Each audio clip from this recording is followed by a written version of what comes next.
Mine damer og herrer, det er en stor fornøjelse for markedsudvalget på Store Brønderslev Marked at byde velkommen til næste solist, og det er René Jacobsen, som i første sæt spiller Tommy Sebak. Skal vi give ham en kæmpe hånd. Og lidt senere, så har vi faktisk René igen, og der er det Grand Prix. Velkommen til Store Brønderslev Marked. Giv ham en kæmpe hånd. Jamen, god eftermiddag, Brønderslev. Hvor er det dejligt at være her igen. Jeg fik jo den dejlige fornøjelse af at være her og synge nogle bamsesange for jer sidste år. Og i eftermiddag, så får I lov til, som den unge herre så rigtig sagde, at høre 2 forskellige shows, fordi først så skal vi hylde vores allesammens gode gamle Tommy Sebak. Og i anden afdeling, så skal vi høre en masse Grand Prix hits. Vi skal nemlig tilbage til dengang Jørgen de Mylius var vært på Grand Prix. Det var dengang, de kunne lave Grand Prix sange, vi alle sammen kunne synge med på. Så jeg håber, vi får en fornøjelig eftermiddag, kære venner. Er I klar? For så går vi i gang. Vi starter i 1979. Det var dengang Tommy han gik solo. Og det var første gang, han stillede op ved det danske Melodi Grand Prix. Med en dejlig sang, der går sådan her. Den hedder Disco Tango a la carte.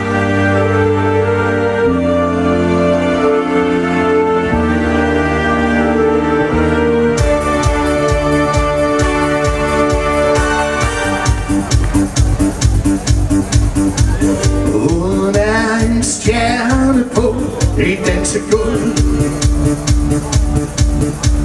slår kontrabold i en rock'n'roll. På diskoteket tager hun kejler, det kan man se, og det kan man se. Den står i kø og skæbe, hver gang hun gør sin entré.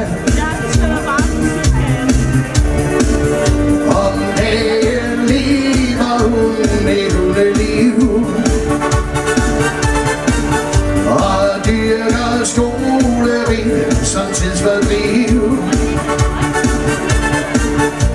Og så når mørket falder på, er hun den, der står af. Ja, hun kræver action, det er det samme hver eneste dag. Hvad må det er, hun vil have? Hvor er det så, som vi gerne synger med? Disco tango a la carte, og godt med garnityr og flugter og far. En jockey uden hest, der disker, men fra USA, så reggae eller pop. Bakker lige fedt om dagen, Beethoven tager nu sin bid af kagen. Men at menuen vidner lidt bizarre, en disco tango a la carte.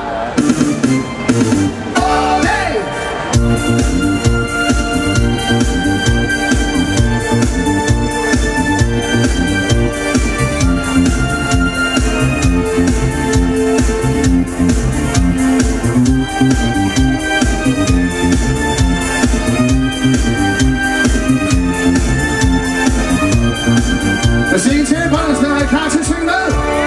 Vi synger disco tango a la carte, og godt med garnityr og flugter og far. En jockey uden hest, der disker, men fra USA, så reggae eller pop. Ja, pakker lige fedt om dagen, Beethoven tager nu sin bid af kagen. Men at menuen vidner lidt bizarre, en disco tango a la carte. Olé! Tusind tak skal I have. Se, det gik jo Tommy rigtig godt i det her Grand Prix her. Han vandt jo som sagt, og det er jo meget godt at gøre sit debut Grand Prix show. Og de gav ham så selvfølgelig også blod på, at han skulle prøve en gang til. Så bare 2 år efter, nemlig 1981, så stillede han op igen. Denne gang med en ung dame, der hed David Cameron. Og de lavede en dejlig sang, der hedder Krøller et ej. Det kommer her.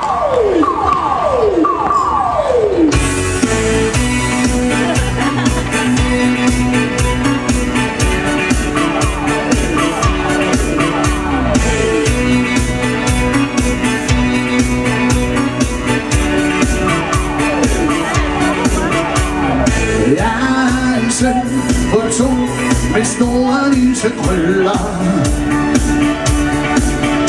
Ja, jeg er en dreng på tag med store brune øjne. Jamen jeg er bare en mere end du har. Okay, måske med en er bedre end min, for han er bare helt speciel, hvis jeg må sige det selv. Hey, kan du det? Krøller af dig, vi elsker vores børn. Brune øjne af dig, I elsker jeres børn. Og en ting er givet, vi håber alle på, at vi må få de ting, de ønsker sig. Om de 4 eller 60 har krøller eller ej. Okay!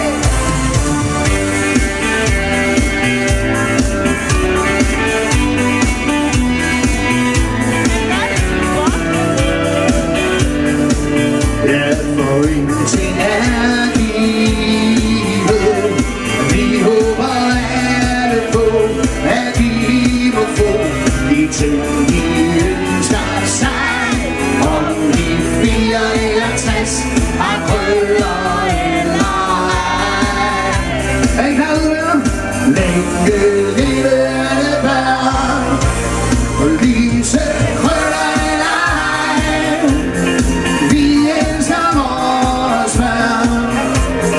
Brune øjne af dig, I elsker jeres børn. For en ting er givet, vi håber alle på, at de må få de ting, de ønsker sig.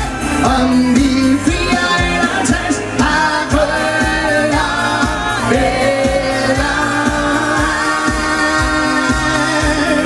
Om de har krøller eller ej. Tusind tak skal I have. Jeg synes, at Mr. Smoking, der var her før, de snakkede om, at der var en, der havde fødselsdag her i dag. Er der nogen, der har fødselsdag her i dag i Brønderslev? Nej. For sure, eller hvad? Du har fødselsdag.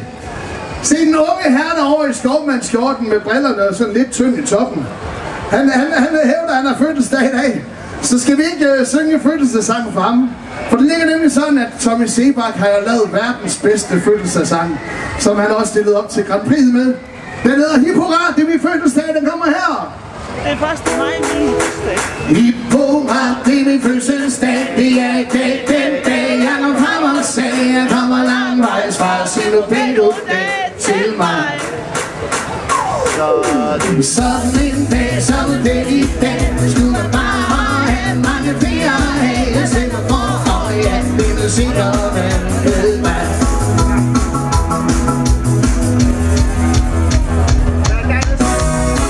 Pakker med dag og sammen med bordet.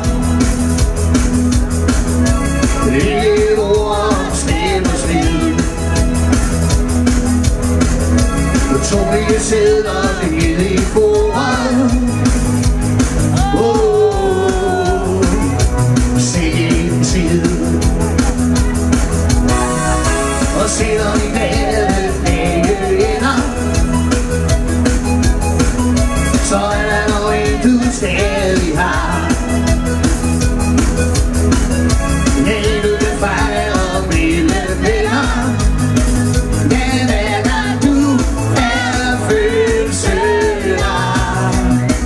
Den dag da du er superstar. Hvad siger til venner, I klar til at synge med? Vi synger, vi får ret, det er min fødselsdag. Den dag, jeg når frem og sagde, jeg kommer langvejs fra, sig nu begge goddag til mig. Som en dag, som den i dag, skulle man bare have mange flere af. Jeg stemmer for, og ja, det er sikkert vel med dig. Jeg ved ikke rigtig, om der er nogen af jer, der har noget skål med derude. Men skal vi lige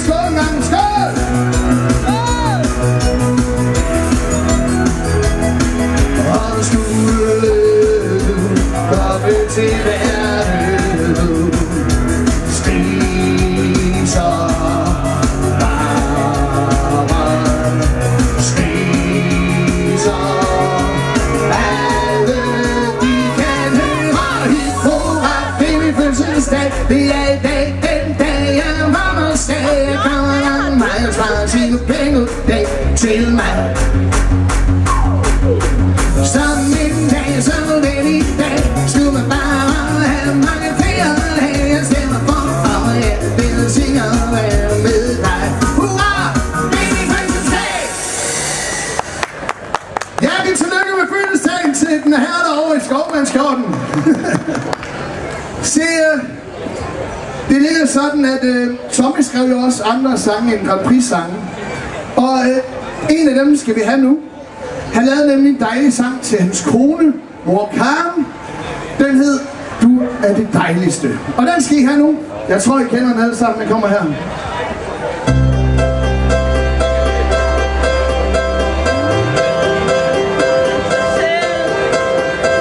I smøg der ryger sig selv på kanten af mit hvide klaver. Tegner med røg i toner i luften. Ja, så jeg kun på mere. Og det skulle blive en sang, der sagde de ting, jeg aldrig siger. Hvad du betyder.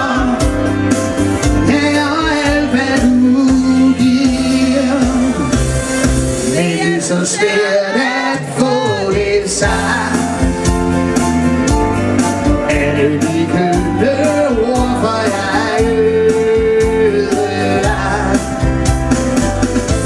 For hvordan skulle jeg kunne tilegne dig, hvor der klinger lidt smukt.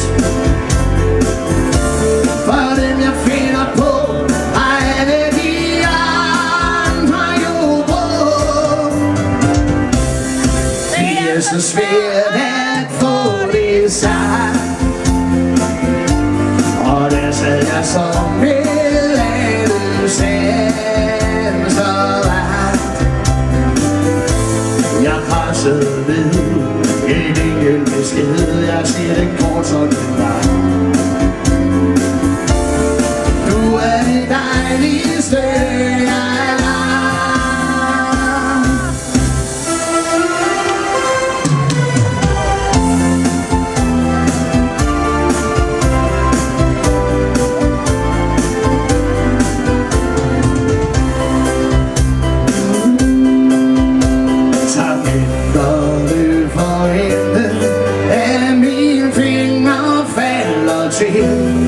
min melodi til dig, og det lyder præcis som jeg vil. Med ordene går det knap så lidt, skøn jeg er prøvet til at skrive dig sange. Ja, et vers, det var dit. Det er så svært at få det sagt. For er det de købte ord, for jeg ødelagt.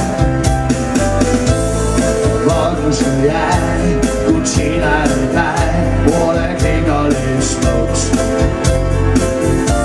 For dem jeg finder på, har alle de andre jo brugt. Og det er så svært at få det sagt. Og der sad jeg så med alle sanser lagt. Ja, jeg krassede ved en enkelt besked. Jeg siger den kort, som den var. Ja, du er det dejligste, jeg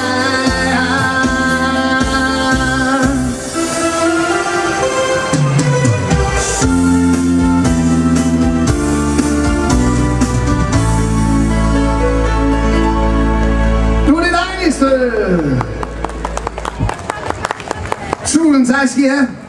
Se, Tommy han skrev jo nogle gange nogle lidt sjove sange, og jeg tror også han havde nogle lidt sjove tanker. Blandt andet så skrev han den her sang her til Grand Prix, hvor han beskrev hvordan det er at være 2 mand i en pyjamas. Jeg ved ikke om der er nogensinde nogen af jer der har prøvet det. Jeg kan bare sige, for mit vedkommende der er det rimeligt umuligt, medmindre at den er syg på en teltfabrik. Men ikke desto mindre så skal vi have den her dejlige sang fra 1984, der hedder Pyjamas for 2. Den kommer her. Pyjamas for 2.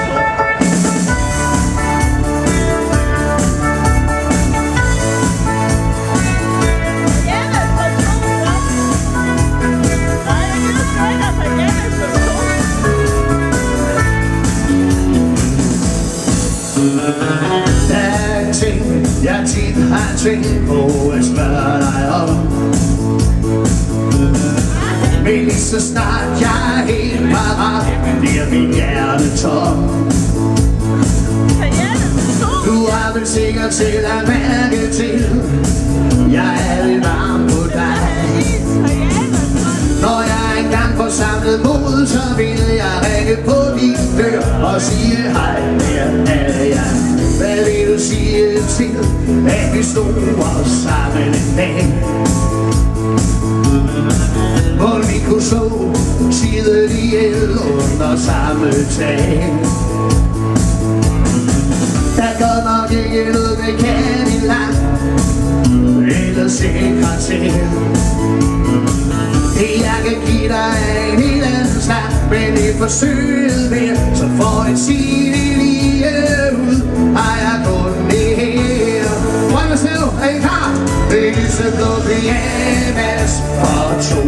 En sok og et par udtrådte sko. Jeg er villig til at dele det hele med dig, kan du tro. Det er lyseblå pyjamas for to. Er ikke noget dumt sted at bo. Og jeg er altid klar med lidt varme. Kom indenfor, værsgo.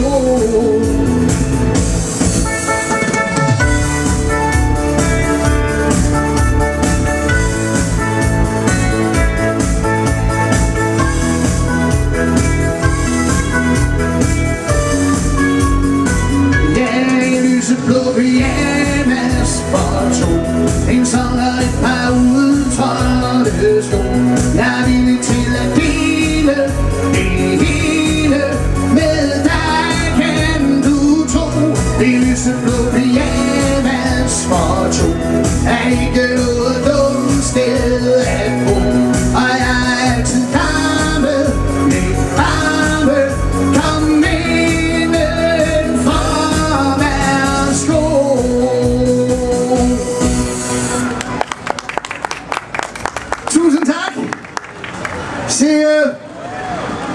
Tommys karriere, den fløj afsted over stok og sten, og kalenderen var fyldt med jobs, og Grand Prix-tvingene, de gik som fantastisk. Så endnu en gang, så skrev han en dejlig Grand Prix-sang, og den skal vi høre nu. Den er fra 1985, hvor hans karriere, den fuldstændig peakede. Og derfor skrev han den her dejlige sang, der hedder Det er det, jeg altid har sagt. Jeg er vel nok en heldig fyr. Tror jeg, det hedder. Det kommer her. Er I klar? Kom, sæt dig ned, mens jeg fortæller dig, at du er det bedste, der er sket for mig. Alt hvad jeg drømte om, det er jeg her, og det kan ønske mere. Det er det, jeg altid har sagt. Jeg er vel nok en heldig fyr. Det er næsten som et rigtigt eventyr, at jeg skal møde som en pige som dig, der må være held med mig. Jeg skør, hører jeg sige det, så skør man kan lide det. Men herligt tager jeg lide det, fordi jeg nu en tanke der fri. Det er klar, min fantasi er både og livlig. Min tid er helt utilgivelig, for du er helt ubeskrivelig. Forstår mig selv, hvad det er, men det føles mere og mere. Her var jeg selv. Det er det, jeg altid har sagt. Jeg er vel nok en heldig fyr. Næsten som et rigtigt eventyr, at jeg skal møde som en pige som dig, der må være her med mig. Det er det, jeg altid har sagt. Der er ingenting, som er endnu, og der er en anden, du kan dele med. Og lad mig bare sige dig en gang til, jeg kan love det.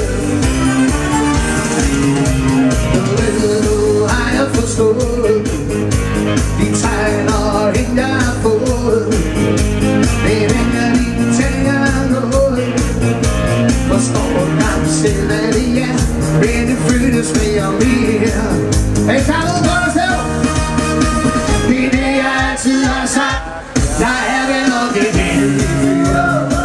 Næsten som et rigtig eventyr, at jeg skulle møde som en pige som dig, der må være her med mig. Det er det, jeg altid har sagt, der er ingenting som kærlighed. Når der er natten, du kan dele med, og lad mig bare sige dig en gang til, jeg kan og vil. Det er det, jeg altid har sagt. Tusind tak skal jeg. Kære venner, skal vi ikke lige skåle en gang? Skål! Ved I hvorfor jeg gerne vil skåle med jer i dag? Det er fordi i dag der er det gratis. Eller det er i hvert fald den næste sang vi skal have. Den er gratis. Og det er fordi at Tommy han skrev den her dejlige sang til Grand Prix i 1987. Og for at uddybe teksten lidt, så handler den lidt om, at vi musikere, vi rejser jo meget rundt, og nogle gange, når vi spiller på et værtshus eller et spillested eller noget, så kommer der nogle gange sådan en fyr, der er rigtig smart i en fart. Sådan en, som man lige har lyst til lige op. Men det gør vi ikke, fordi vi er rigtig søde og rare os musikere. Så vi gør det i stedet for, vi laver forsoning. Og hvordan gør man det bedst? Det gør man det ved at tilbyde manden en øl. Fordi så kan den jo ikke være sur mere, jo. Så derfor så skal vi have den her sang her, der hedder Det er gratis. Den kommer her.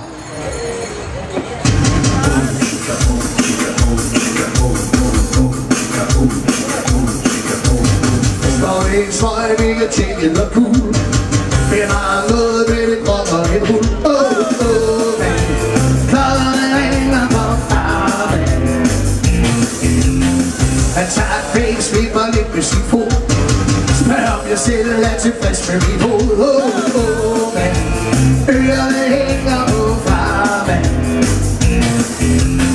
Jeg har lidt på min jakke og siger, hvad med en øl, det er mig, der giver. Det er gratis, det er gratis, det er gratis. Øl som man siger, det er gratis, det er gratis, det er gratis. Men var det der glemt, du får lige hvad du vil have, og så kan du give en anden af.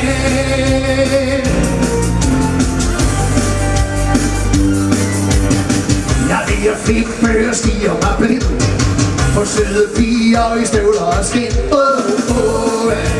Klokkerne ringer på farven. Jeg råber videre, men mangler en plan, og giver tangenterne ind på goddagen.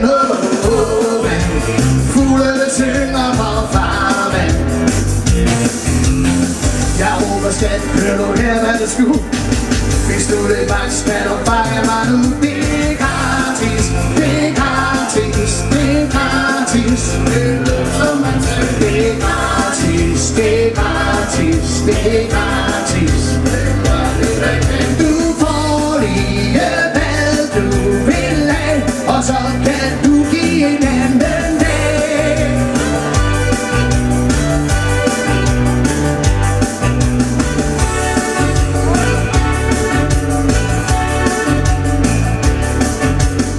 Jeg råber skat, hør du her hvad det skulle. Hvis du det vagt, skal du fejre mig nu. Det er gratis, det er gratis, det er gratis. Det er gratis, det er gratis, det er gratis. Du får lige hvad du vil have, og så kan du give en anden dag. Ja, så kan du give en anden dag.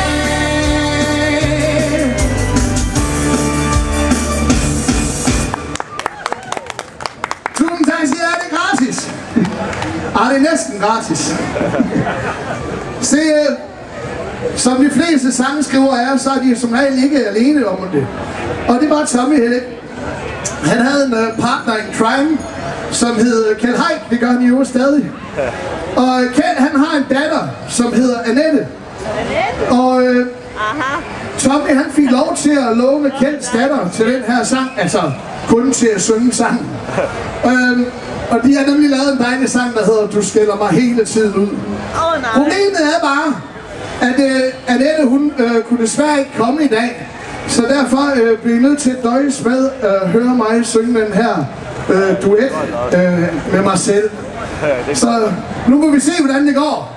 Kære venner, her kommer. Du skælder mig hele tiden ud. Og hvis I så er søde og synge med, så er det sådan en englekor, der siger sådan her.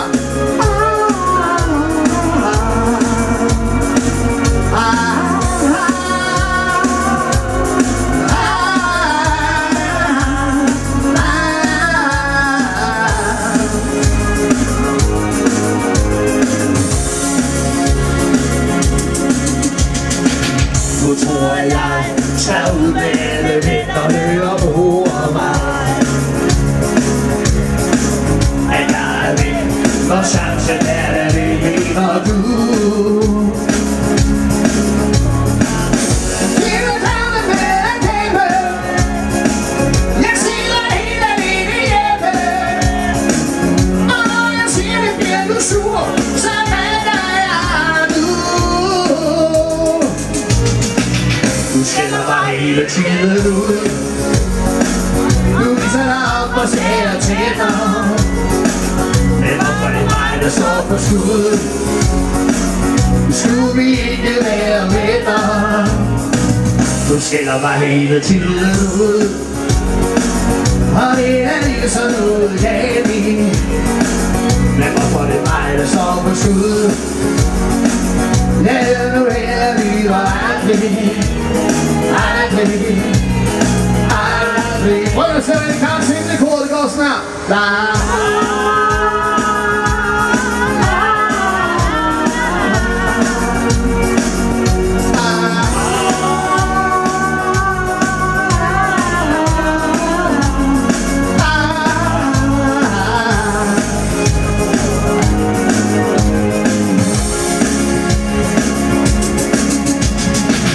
Jeg har jo sagt, jeg ved på, at du er det aller sidste tog.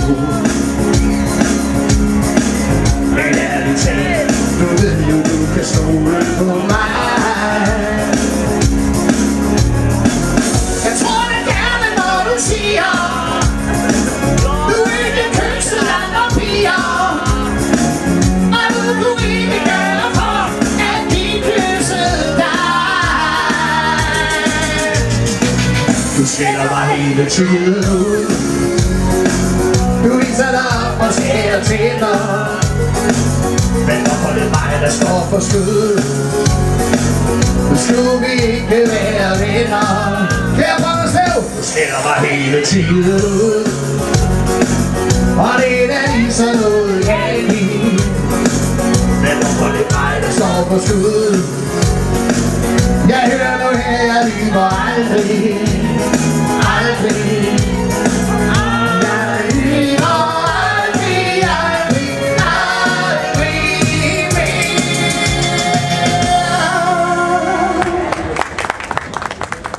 Tusind tak skal I have. Kære venner, vi er desværre ved at nå til vejs ende i den her første afdeling. For mit vedkommende. Men nu her klokken 16, tror jeg der kommer Mr. Smoking tilbage, og når de så er færdige, så kommer jeg tilbage klokken 17. Og klokken 17, så skal der ske noget lidt andet, fordi der skal vi lave en hylde til det danske Melodi Grand Prix, så der skal vi have alle de der gode gamle, I kan synge med på. Så er det en som for eksempel: vi maler byen og himlen hvid af stjerne, og danse i måneskin, det er det, jeg venter på. Alle dem får I i anden afdeling. Men nu skal vi have sluttet den her dejlige afdeling af, og det vil jeg gøre med Tommy Seebachs nok allerstørste hit. Det var den sang, der fik ham helt op i skyerne. Det var desværre også den sang, der fik ham helt ned under gulvtæppet igen. Det var den, der definerede toppen af hans karriere. Det var også den, der definerede bunden af hans karriere. Hvis I gerne vil se mere til det, så kan I jo se filmen. Men jeg vil gerne have lov til at slutte den her første afdeling af med den her dejlige sang, der selvfølgelig hedder Under stjernerne på himlen. Kom her. Og kære Brønderslev, så vil I have det godt, til vi ses igen om en halvanden times tid.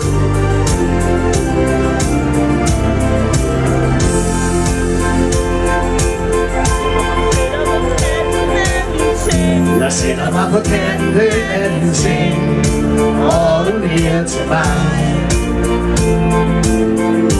Den svinger ind til ingenting, når jeg ser på dig. Du bliver ligesom musestille, og bliver ubeskrivelig lille mellem mine mange sjove byer. Men i drømmelejen finder vi to veje ud mod det eventyr. Er I klar til at synge det nu? Under stjernerne på himlen sejler du med mig. Luk nu stille dine øjne, så er vi på vej. Vi sejler over vandet og ind i drømmelandet, du og jeg. Så dem, der ikke kender teksten til, så er med på den her.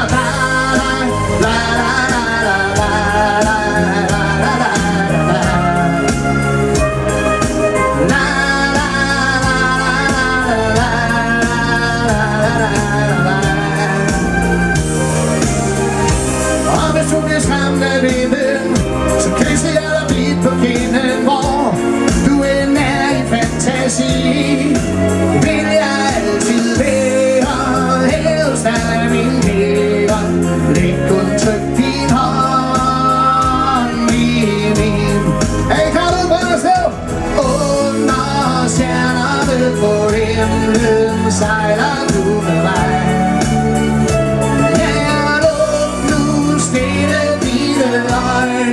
Så er vi på vej. Vi sejler over vandet og ind i drømmelandet, du og jeg. Ja, drømmelandet, du og jeg. Kære Brønderslev, af hjertet tusind tak for nu. Vi ses igen om en anden time tid. Indtil da, ha' det godt! Tusind tak, siger jeg. Ekstra nummer. Skal I have et ekstra nummer? Alright. Den havde jeg sgu ikke lige forventet. Men ved I hvad? Det skal I da have. Så tænker jeg, at nu er vi jo sådan, sommeren er ved at gå lidt på hen, og man kan se skyerne, de er ved at trænge lidt hen over os. Så derfor så tænker jeg, at det kunne være skide sjovt at lave sådan en sang, der handlede om at tage på ferie. Fordi Tobi han sad engang nede i hans kælder og tænkte, hvad nu, hvis jeg vinder en 13 tips? Hvad fanden skal jeg så bruge de penge til? Jo, tænkte han så, jeg kan tage familien med på en ferie. Så derfor så skrev han den her dejlige sang, der hedder Snorkel og Gummitær. Og lige inden vi synger den, så synes jeg lige, vi skal skåle en gang. Skål, Brønderslev! Skål! Snorkel og Gummitær, der kommer her.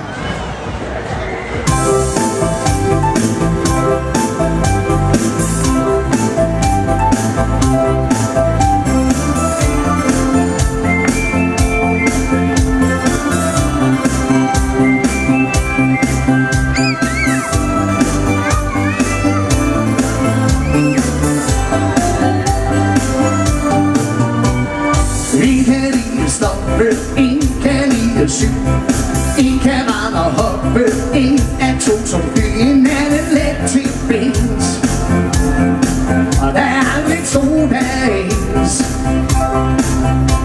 Og nogen vil stå på scenen, nogen kigge på.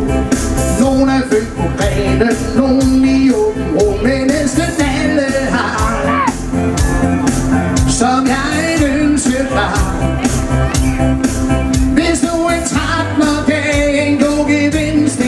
Så stak jeg af, for jeg vil have snorkel og gummitær, udland og palmetær, solskin og måneskær, under vejers hvide bro, kokos og snabelvand, og bøf til min huletand, til drømmeland, bare en time eller to.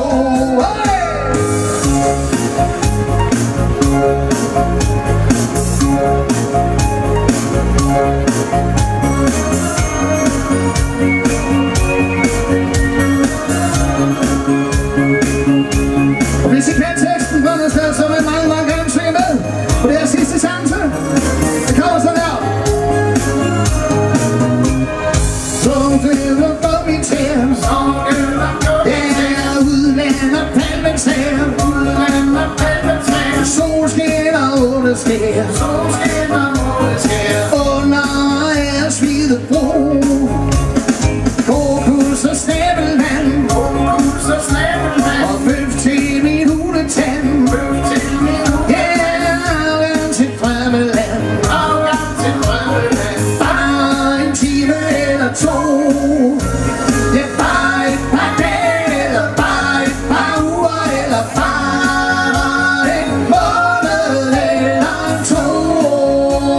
Men der ses vi lige om 1,5 times tid, og her klokken 16, så kommer vores dejlige Mr. Smoking, featuring Miss Q, tilbage her på scenen og underholder lidt.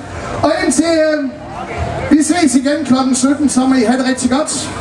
Og så håber I er klar til den store Grand Prix-fest. Så skal vi dele med at give den gas. Vi ses! Ha' det godt så længe!